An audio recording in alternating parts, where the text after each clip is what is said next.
ايه صدفة يا جماعة الاقي اس 25 الترا نزل 512 جيجا عامل 1469 في دارتي، وده الاس 25 بلس عامل 1169، وده الاس 25 العادي 899.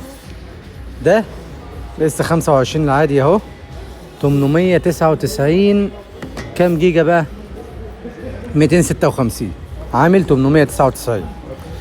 عندنا هنا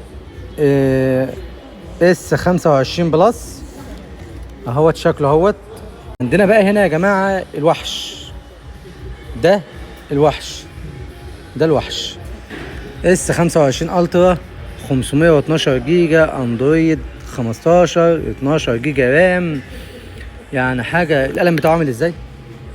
بسم الله ما شاء الله، يعني بسم الله ما شاء الله. تصميمه يعني تيتانيوم من الجنب اهوت، غير ال 24 وغير ال 23 وغير ال 22. بصراحة مش عارف ايه الفتحة اللي تحت دي. تمام. ده تصميم الاس 25 الترا. احنا دلوقتي في دارتي اهو عامل 1469، بس ما حدش قال ان هو نزل ليه بقى. ده اللي مزعلني دلوقتي. شوفوا الكاميرا بتاعته عاملة ازاي. الكاميرا بتاعته جامدة جدا اهي. الكاميرا بتاعته حلوة قوي يعني مقارنة بالايفون. الايفون اجمد برضه. طبعا انا بعشق السامسونج يا جماعة. فيا جماعة النبي صلى الله عليه وسلم قبل هدية. اللي عاوز يجيبوا لي هدية مفيش مشكلة يعني، بس يجيبوا لي 1000 جيجا لو سمحتوا. 1000 جيجا لو سمحتوا. ربنا يوفقكم يا جماعة للخير، وان شاء الله تجيبوا كل اللي نفسكم فيه. السلام عليكم.